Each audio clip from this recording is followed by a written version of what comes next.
बच्चों, हम लोग जब लाइव कर रहे हैं, ये मोबाइल से कर रहे हैं, थोड़ा सा फ्लक्चुएशन आ रहा है, इसमें कोई लोगों को प्रॉब्लम हो रहा है, तो अभी हम लोग इस वीडियो को रिकॉर्ड करके रिकॉर्डेड फॉर्म में आपको सेंड कर देंगे, अपलोड कर दे रहे हैं। आज हम लोग का टारगेट है बायोलॉजी इन ह्यूमन वेलफेयर में जो चैप्टर्स हैं उनके MBBI क्वेश्चंस को देखना। कुछ क्वेश्चंस हम लोगों ने सिलेक्ट किए हैं खूब ईमानदारी से, वैसे ही आपको क्या करना है, इनको अच्छे से रिवाइज करना है। चलिए स्टार्ट करते हैं हम लोग बायोलॉजी इन ह्यूमन वेलफेयर में। ह्यूमन हेल्थ एंड डिजीज आपने चैप्टर पढ़ा था, उसके MBBI क्वेश्चंस को देखो। Pathogens of pneumonia, amoebiasis, ascariasis. Pathogen को बहुत रटा है हम लोगों ने, बार बार रिवाइज किया है। वहाँ से देखो हम लोगों ने पहला ही क्वेश्चन डाल कर रखा हुआ है। न्यूमोनिया के 2 पैथोजेन, अगर आप याद करते चलें तो न्यूमोनिया के 2 पैथोजेन यहाँ देखना, एक है स्ट्रेप्टोकोकस, न्यूमोनी,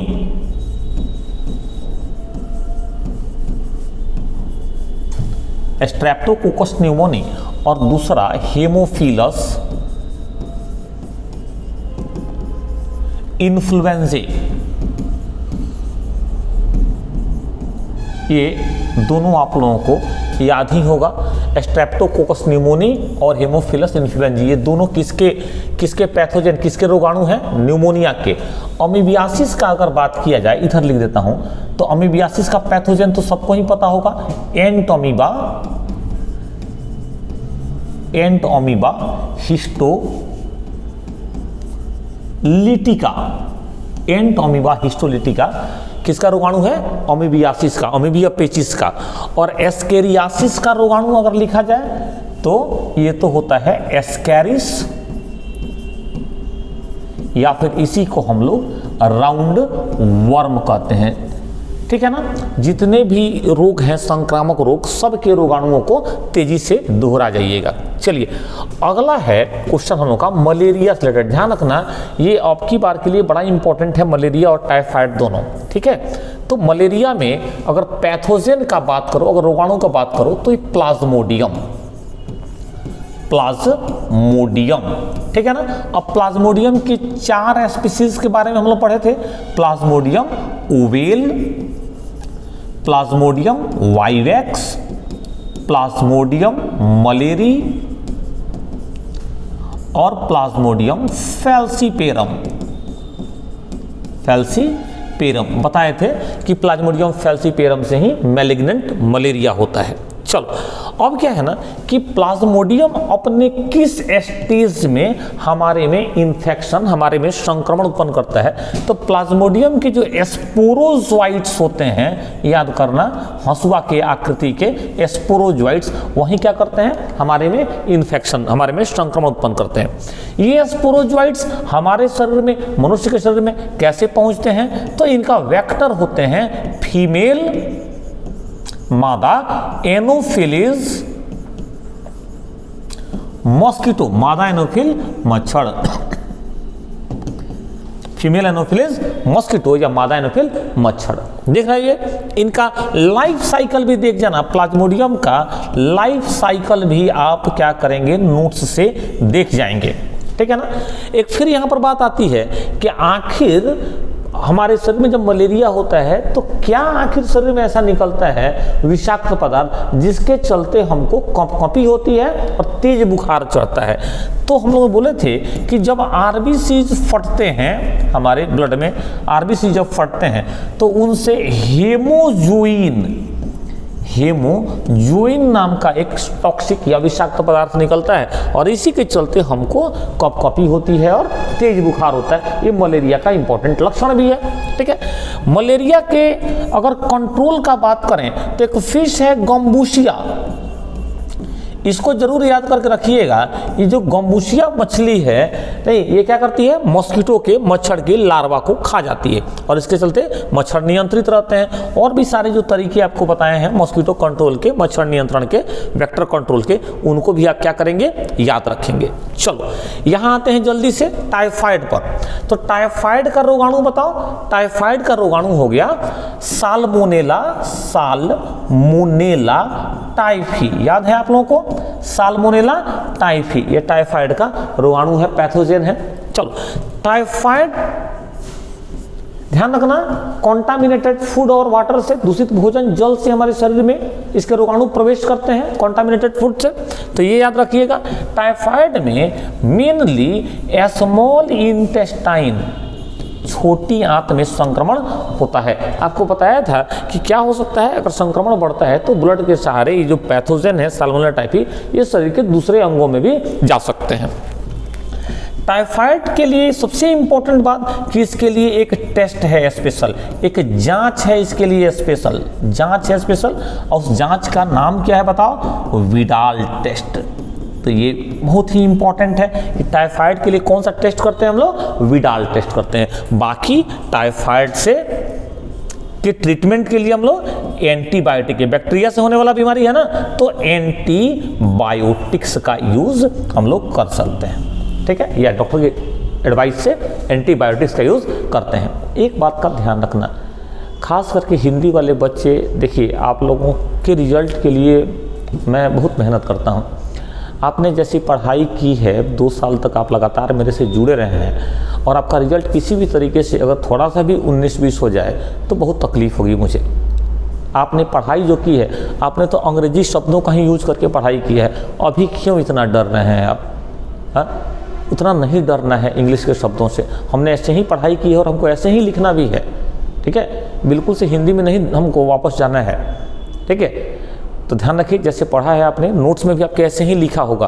कई बच्चों का है कि सर इंग्लिश में क्वेश्चन लिखा हुआ है, कहाँ इंग्लिश में है, मलेरिया, देखो तो जरा, हम लोग तो टॉपिक डिस्कस कर रहे हैं ना बाबू, हाँ, तो malaria, pneumonia, amoebiasis, ascariasis, typhoid, ये सब का सब क्या है, हाँ, सब का सब आपने ऐसे ही पढ़ा हुआ है। तो इतना हतोत्साहित नहीं होना है, हिम्मत बना के रखिए, ठीक है, और कोशिश करिए चीज़ों को दिमाग में बैठाने का, दिमाग में याद रखने का, और फिर जो है आप देखेंगे कि आपका एग्ज़ाम बहुत अच्छा जाएगा। आप जो 2 साल लगातार मेहनत किए हैं, आपका एग्ज़ाम बहुत अच्छा जाएगा। अगले क्वेश्चन की तरफ हम लोग बढ़ते हैं बाबू। हम लोग से कैंसर से क्वेश्चन पूछा जाएगा कि कैंसर क्या है।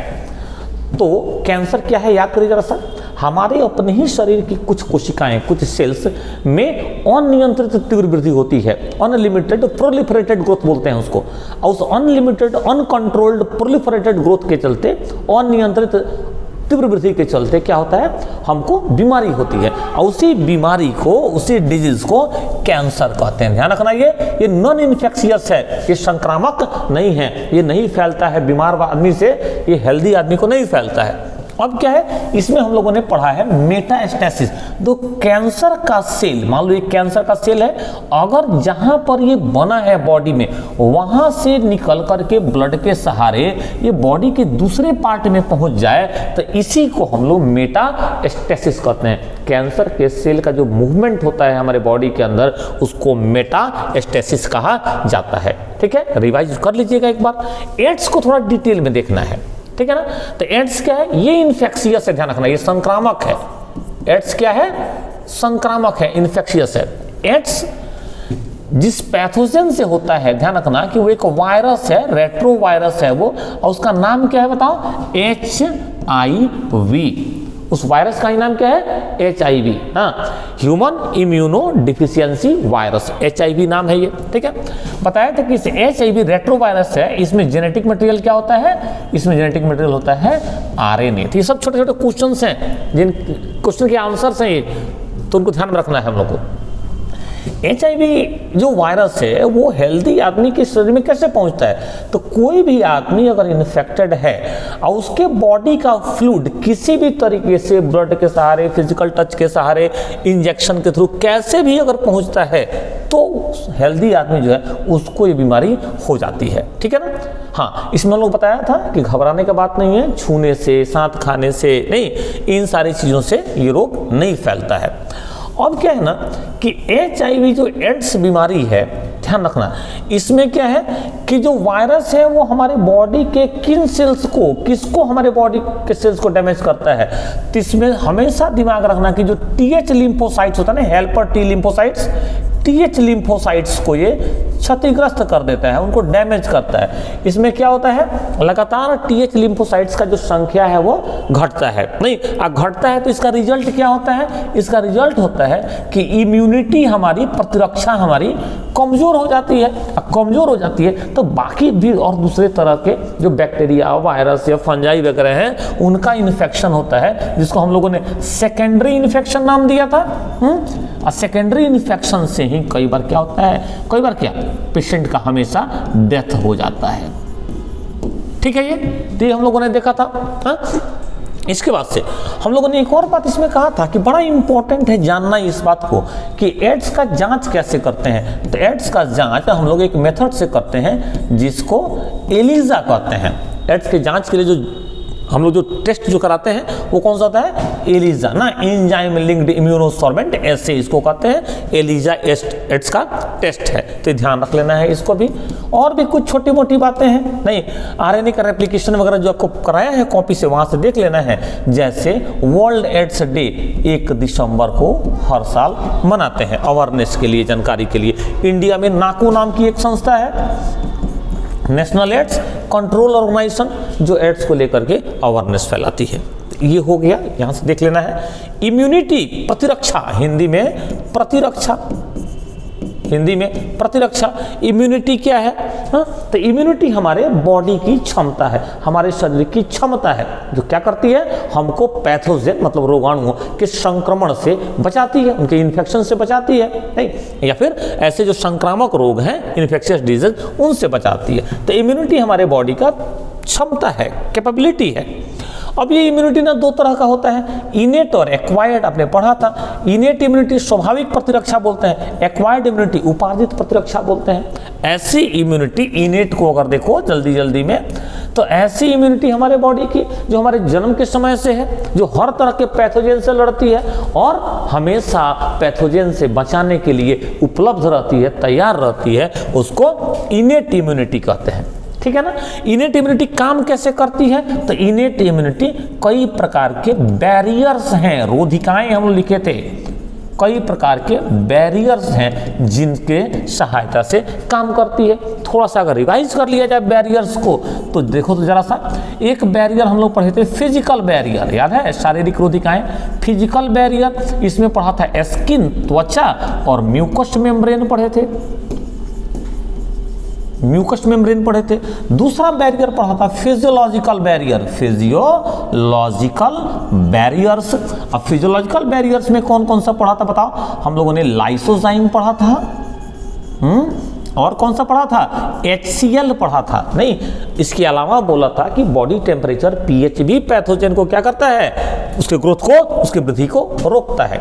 इसके बाद हम लोगों ने फैगोसाइटिक या सेलुलर बैरियर्स भी पढ़े थे। इसमें याद है हम लोगों ने कहा था कि जो WBC होते हैं वो पैथोजन को मार देते हैं ना। WBCs में दो नाम हम लोगों ने प्रमुखता से लिया था, एक न्यूट्रोफिल्स का, न्यूट्रोफिल्स का, और दूसरा मोनोसाइट्स का। ठीक है, और क्या बताओ, तो बड़े अनियमित आकार के, बड़े इरेगुलर शेप्ड सेल्स जो थे, मैक्रोफैग्स, ये भी पैथोजन को खा जाते हैं, मैक्रोफैग्स, नहीं, और एक और टाइप का सेल्स में हम लोग लिखे थे NK cells, natural killer cells, जो पैथोजन को मारते हैं, साथ ही साथ कैंसर के जो सेल्स हैं उनको भी मारते हैं। एक और इसमें बैरियर में हम लोगों ने पढ़ा था, कौन सा बैरियर पढ़ा था याद करिए, इसमें हम लोगों ने पढ़ा था, बताओ कौन सा barrier, cytokine barrier, cytokine barrier. और इसमें पढ़ा था इंटरफेरॉन को, इंटरफेरॉन को। इंटरफेरॉन क्या होता है, तो प्रोटेक्टिव केमिकल होता है, सुरक्षात्मक रसायन होता है, केमिकली ग्लाइकोप्रोटीन होता है। ये वायरस जिस सेल में इन्फेक्शन करते हैं उस सेल से निकलता है, वायरस इन्फेक्टेड सेल से निकलता है। अब बाकी जो नॉर्मल सेल्स हैं, हेल्दी सेल्स हैं, उनको क्या करता है, ये वायरस के इन्फेक्शन से बचाता है। तो ये हो गया तुम्हारा इनेट इम्यूनिटी। और दूसरा एक्वायर्ड इम्यूनिटी, कितना तो आप रिवाइज किए हैं, नहीं, एक्वायर्ड इम्यूनिटी जन्म के बाद किसी खास पैथोजन के इन्फेक्शन से, खास रोगाणु के संक्रमण से बचने के लिए हमारे बॉडी के अंदर जो इम्यूनिटी या प्रतिरक्षा डेवलप होती है, उसी को हम लोग क्या कहते हैं, एक्वायर्ड इम्यूनिटी कहते हैं। नहीं, स्पेसिफिक होता है, याद करो, और कैसे काम करता है? मेमोरी सेल्स के बेसिस पर काम करता है ना। एक्वायर्ड इम्यूनिटी में हम लोगों ने कहा था कि यह एंटीबॉडीज के सपोर्ट से काम करता है। साथ ही साथ कुछ और चीजें भी कहते हैं नहीं कि लिम्फोसाइट्स जो होते हैं ये एक्वायर्ड इम्यूनिटी में काम करते हैं। तो ये हो गया, आगे बढ़ जाते हैं हम लोग, इसको डिटेल देख लेना वहां से। आ जाओ इधर, रोल ऑफ लिम्फोसाइट्स। अरे देखो क्वेश्चन ही आ गया, role of lymphocytes in immunity में लिम्फोसाइट्स का क्या रोल है? तो सबसे पहले बताओ कि लिम्फोसाइट्स क्या हैं। तो लिम्फोसाइट्स WBC के टाइप है। क्या लिम्फोसाइट क्या है? WBC टाइप है। लिम्फोसाइट्स दो तरह के होते हैं। लिम्फोसाइट्स के टाइप का बात करें हम लोग तो दो तरह के होते हैं। बी लिम्फोसाइट्स, आपको तुरंत दिमाग में आ गया होगा कि बोन मैरो में मैच्योर होने वाले लिम्फोसाइट्स बी लिम्फोसाइट्स या बी सेल्स लिम्फोसाइट्स, और दूसरे जो थाइमस में परिपक्व होते हैं लिम्फोसाइट्स मैच्योर होते हैं उनको हम लोग टी लिम्फोसाइट्स या टी सेल्स कहते हैं। देखो तो लिम्फोसाइट्स दो तरह के, अभी नहीं कहना रोल देखा जाएगा।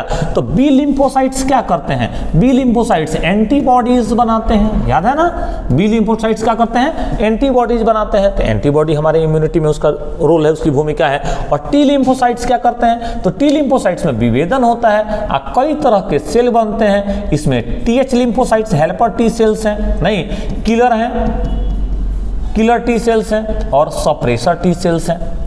तो TH लिम्फोसाइट्स क्या करते हैं? एंटीबॉडीज बनाने में मदद करते हैं। किलर टी सेल्स अभी बताएं कैंसर के सेल को, बाकी वायरस इन्फेक्टेड सेल्स को मार देते हैं। और सप्रेसर जो टी सेल्स हैं वो क्या करते हैं? तो जब इम्यून रिस्पॉन्स खत्म हो जाता है तो बी लिम्फोसाइट टी लिम्फोसाइट्स को नॉर्मल करते हैं, इनकी एक्टिविटी को घटाते हैं। आगे बढ़ते हैं हम लोग, आते हैं allergies and it's symptoms. Allergy और उसके लक्षणों पर। एलर्जी क्या है बताओ बाबू? जब कोई ऐसा एंटीजेनिक मटेरियल, बाहरी मटेरियल जब हमारे बॉडी के अंदर जाता है तो हमारा इम्यून सिस्टम कभी कभी उसके अगेंस्ट में ज़्यादा रिएक्शन दिखाता है, नहीं हाइपर रिएक्शन दिखाता है, और उसी कंडीशन को हम लोग एलर्जी कहने लगते हैं। अब एलर्जी के सिम्टम्स क्या क्या हैं? तो कई सिम्टम्स तो हम लोग पढ़े थे। नाक से छींक आता है बार बार, वो भी एलर्जी का सिम्टम है। फीवर भी आ सकता है, रनिंग नोज, नाक बहता है, नहीं आंख लाल लाल हो जाता है, स्किन पर रैश आ जाता है, सांस तेज चलने लगता है, ये सब एलर्जी का क्या है? सिम्टम है। दो बात और जोड़ देते हैं, ऑब्जेक्टिव के लिए इंपॉर्टेंट हो सकता है। एलर्जी में कौन से एंटीबॉडी सबसे अधिक एक्टिव होते हैं? तो एंटीबॉडी में IgE सबसे अधिक एक्टिव होते हैं ना।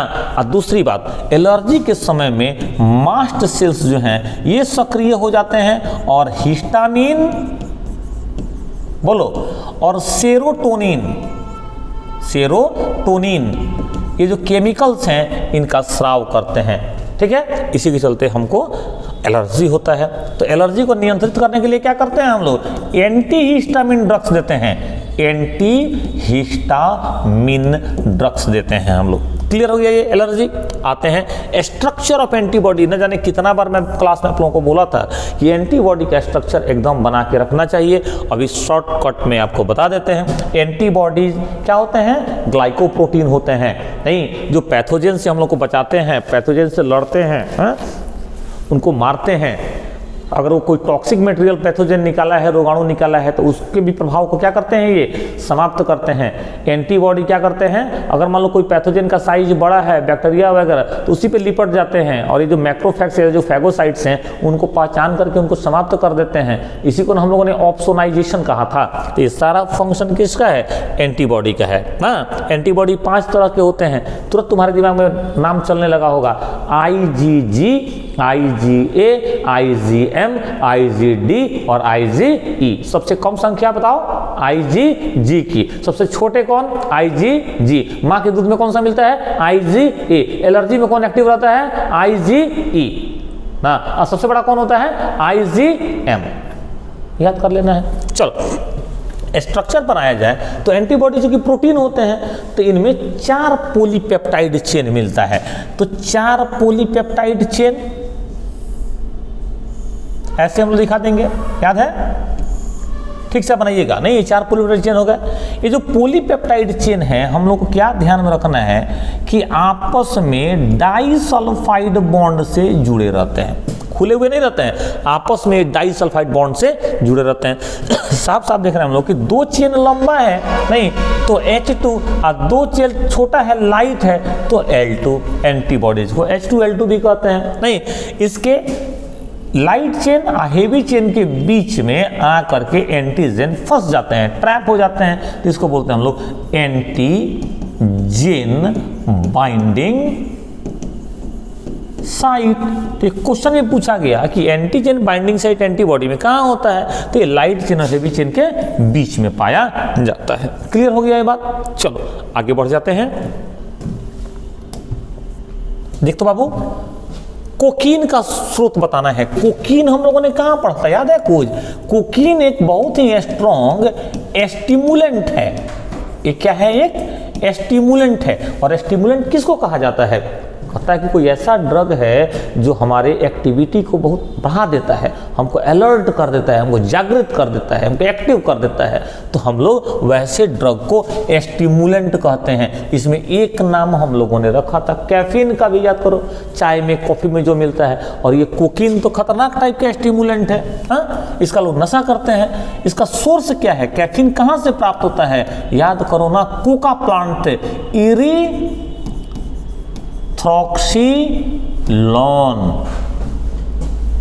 कोका। कोई बच्चा बताएगा कहाँ का नेटिव है ये, कहाँ प्लांट, ये कहाँ मूल रूप से पाया जाता है? ये पाया जाता है साउथ अमेरिका में। ये कहाँ पाया जाता है मूल रूप से? साउथ अमेरिका में। चलो आगे बढ़ते हैं। Ill effect of alcohol, alcohol का दुष्प्रभाव, अल्कोहल का दुष्प्रभाव। अब बताओ तो पहले है, ये कौन बच्चा नहीं बता पाएगा अल्कोहल का दुष्प्रभाव क्या है?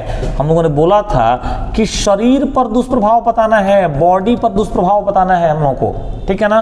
और क्या बताना है बताओ? तो और बताना है कि फैमिली पर क्या इसका दुष्प्रभाव पड़ रहा है, और समाज, इकोनॉमी पर, पैसा पर क्या इसका दुष्प्रभाव पड़ रहा है, ऐसे तुमको लिखना है। नहीं तो बॉडी पर 2 तरह का दुष्प्रभाव, एक है तुरंत, एक है कि लॉन्ग टर्म में। तुरंत क्या होता है? आंख का जो ये है, जो विजन है हमारा, वो ब्लर हो जाता है, धुंधला दिखाई देने लगता है। डिसीजन लेने का क्षमता क्या होता है? घट जाता है। तो ना जो शराब पी के जो लोग गाड़ी चलाते हैं उनका एक्सीडेंट बहुत होता है। तो ये हो गया। लॉन्ग टर्म में क्या हो जाता है? तो लगातार अल्कोहल लेंगे तो सबसे पहले तो लीवर का काम हो जाएगा तमाम, लीवर सिरोसिस हो जाता है, लीवर कैंसर हो जाता है, आदमी का डेथ हो सकता है अल्कोहल लेने से, ठीक है? फैमिली पर क्या इसका दुष्प्रभाव है? देखो तो जरा सा, ये वाला जो आदमी है जो अल्कोहल ले रहा है, इसका बिहेवियर खराब हो जाता है, व्यवहार खराब होता है, झगड़ालू टाइप का हो जाएगा, गाली गलौज करेगा, नहीं तो पूरा फैमिली क्या हो जाता है? डिस्टर्ब हो जाता है, ठीक है? इकोनॉमी पर, बाप रे बाप, दारू तो बहुत महंगा मिलता है यार, है? अब बताओ तो पहले, रोज पिए जा रहा है 500-1000 रुपया का, तो इसका मतलब है कि खेत हो तो उसका सब क्या हो जाएगा? सब बिक जाएगा। हाँ, तो सोच लो क्या हो जाएगा उसका हाल। अपने अपने गांव में खोज लेना ऐसे लोगों को, ठीक है? चलो, तो ये अल्कोहल का क्या हो गया? इल इफेक्ट हो गया। इन ब्रीडिंग, अब देखो कुछ क्वेश्चंस जो हैं ये कहाँ से हैं? जो सबसे लास्ट में हम लोग कवर किए हैं इधर में आकर के, strategies for enhancement in food production से, और ये सारा तुम लोगों को कराया हुआ है।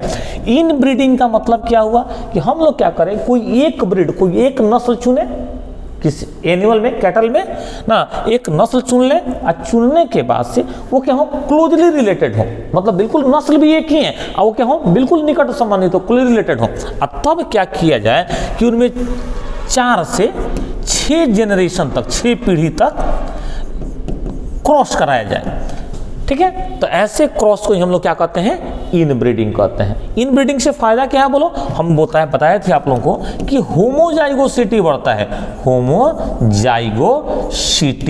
बढ़ता है, ठीक है ना?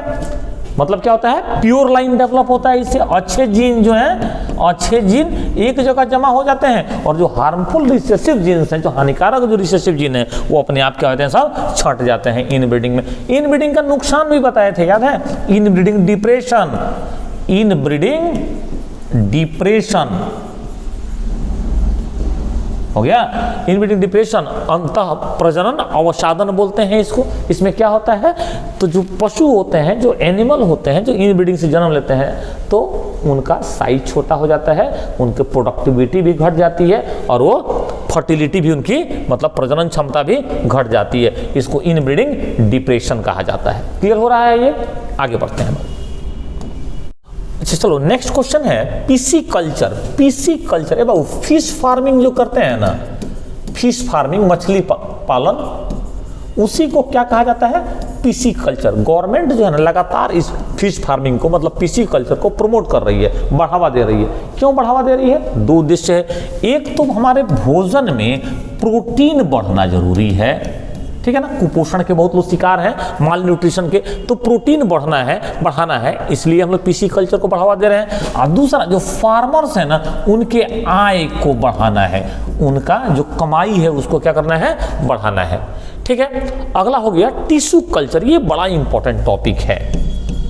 ये तो MBBI है, MBBI लगाने का कोई मतलब नहीं बन रहा है। टिश्यू कल्चर सुनना, टिश्यू कल्चर क्या है? जैसे आप बाकी जो कल्चर पढ़े हुए हैं वैसा ही टिश्यू कल्चर है।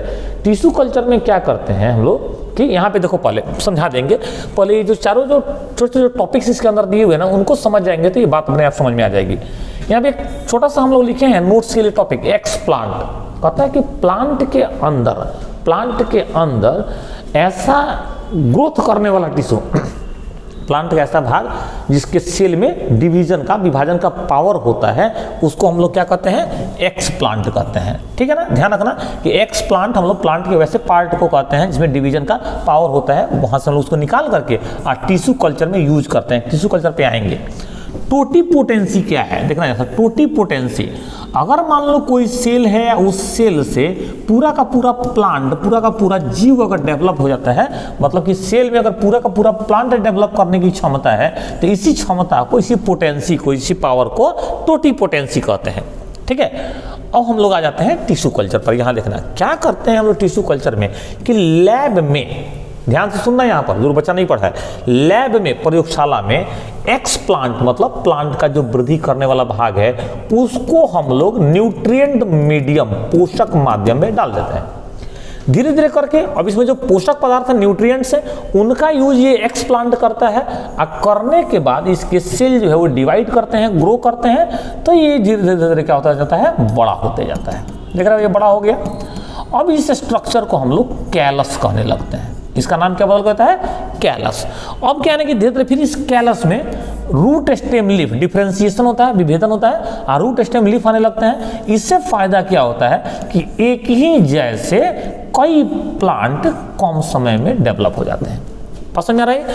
यही कहानी क्या होगा? टिश्यू कल्चर होगा। सुनना, लेबोरेटरी में एक्स प्लांट का यूज करके नया प्लांट तैयार करना क्या कहलाता है? टिश्यू कल्चर कहलाता है। ठीक है ना, हम लोग को पढ़ना है प्लांट टिश्यू कल्चर, तो बेहतर है कि हम लोग क्या बोले कि प्लांट टिश्यू कल्चर कहलाता है।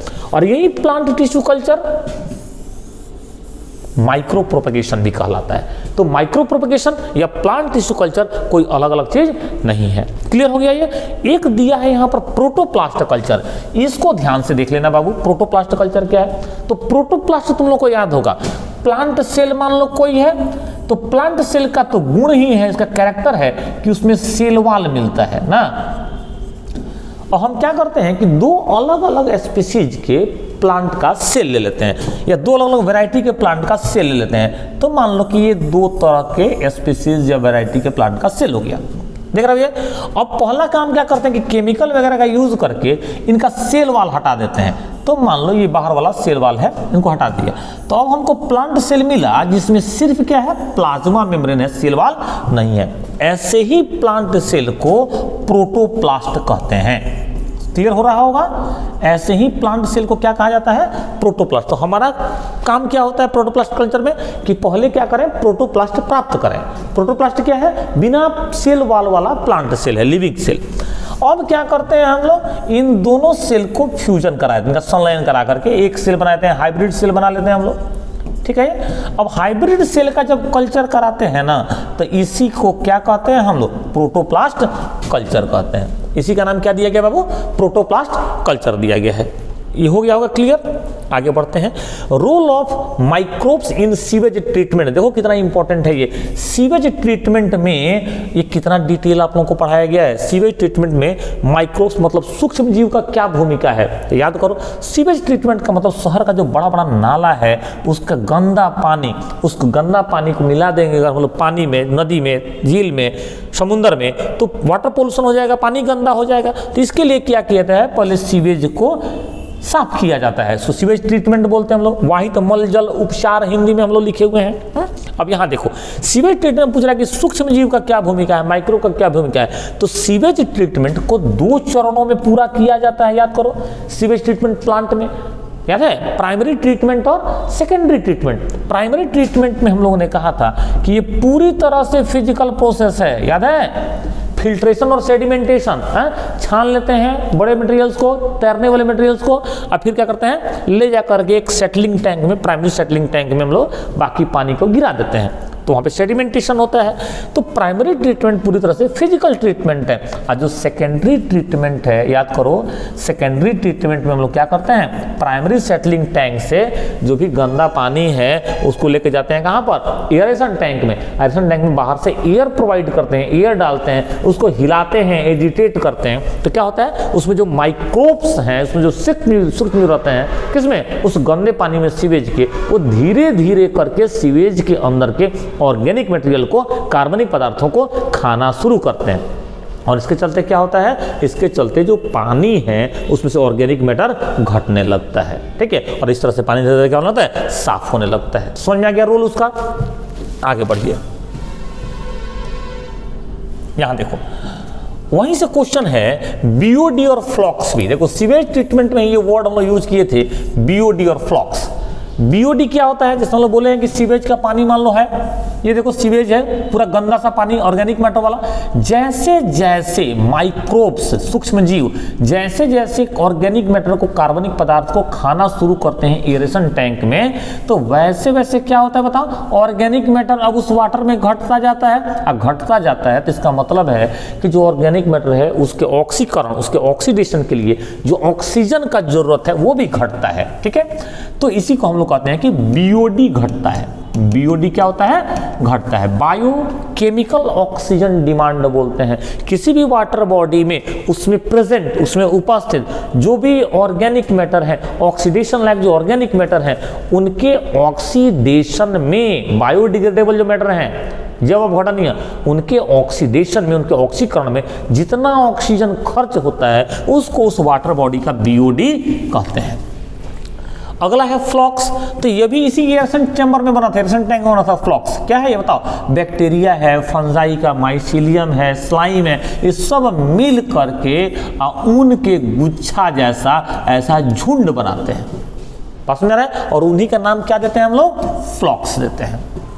लास्ट क्वेश्चन है माइकोराइजा क्या है। इसको तो कई बार बताए हैं तुम लोगों को, माइकोराइजा क्या है। माइकोराइजा याद है आपको क्या है, ये है फंजाई का, फंगस का प्लांट के रूट्स के साथ, प्लांट के रूट्स के साथ एक सिम्बायोटिक एसोसिएशन, सहजीवी संबंध, सिम्बायोटिक रिलेशन, ठीक है। आपको बताया था कि इसमें फायदा क्या होता है, तो जो फंगस है वह फास्फोरस वगैरह के एब्जॉर्प्शन में, अवशोषण में प्लांट का मदद करता है। अब बदले में प्लांट से उसको क्या मिल जाता है, फूड मिल जाता है। तो एक तरह से ये माइकोराइजा हम लोग वहां भी देखेंगे, किसका एग्जाम्पल है, ये म्यूचुअलिज्म का एग्जाम्पल है।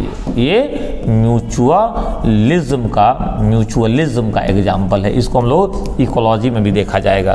क्लियर हो गया। और क्वेश्चंस हैं? नहीं, थैंक यू। चलो, तो ये था हम लोगों का किसका, जो बायोलॉजी इन ह्यूमन वेलफेयर है उसके MBBI क्वेश्चंस लगाओ, मेहनत करो, ठीक है। 1-1.5 घंटे का टाइम लगाओ, ये सारा का सारा रिवाइज कर जाओ। गुड लक बाबू।